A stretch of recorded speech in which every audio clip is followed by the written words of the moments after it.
17वीं सदी का भारत विशाल साम्राज्यों और तीव्र प्रतिद्वंद्विताओं की भूमि था।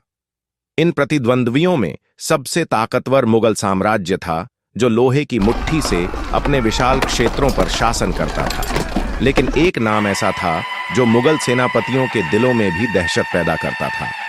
छत्रपति शिवाजी महाराज, साहसी और दूरदर्शी मराठा नेता।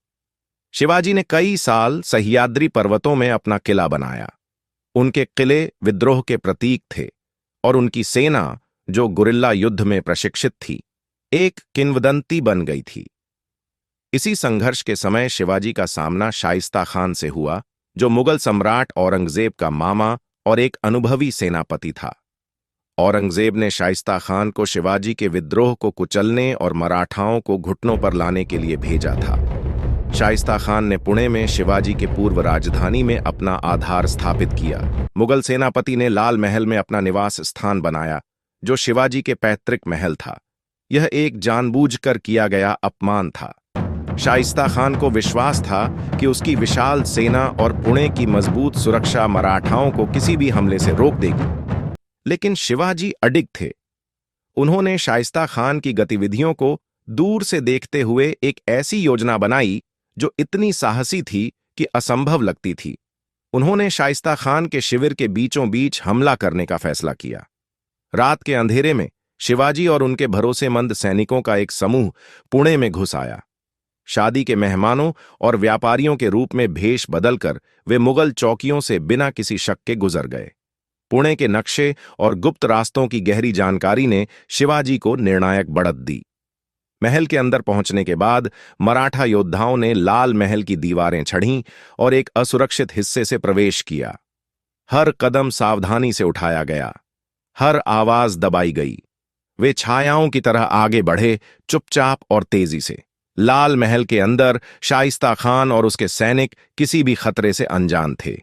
यह एक उमस भरी रात थी और मुगल सेनापति अपनी सेना की ताकत पर भरोसा करते हुए अपने कक्ष में आराम कर रहा था। ठीक आधी रात को शिवाजी और उनके योद्धाओं ने हमला कर दिया। हमला तेज और घातक था। शिवाजी ने खुद नेतृत्व किया। शाइस्ता खान के कक्ष में गगनभेदी गर्जना के साथ प्रवेश किया। मुगल सेनापति, जो इस हमले के लिए बिल्कुल तैयार नहीं था, बमुश्किल अपनी तलवार पकड़ सका। अराजकता के बीच शाइस्ता खान किसी तरह भागने में सफल हुआ, लेकिन पूरी तरह से घायल।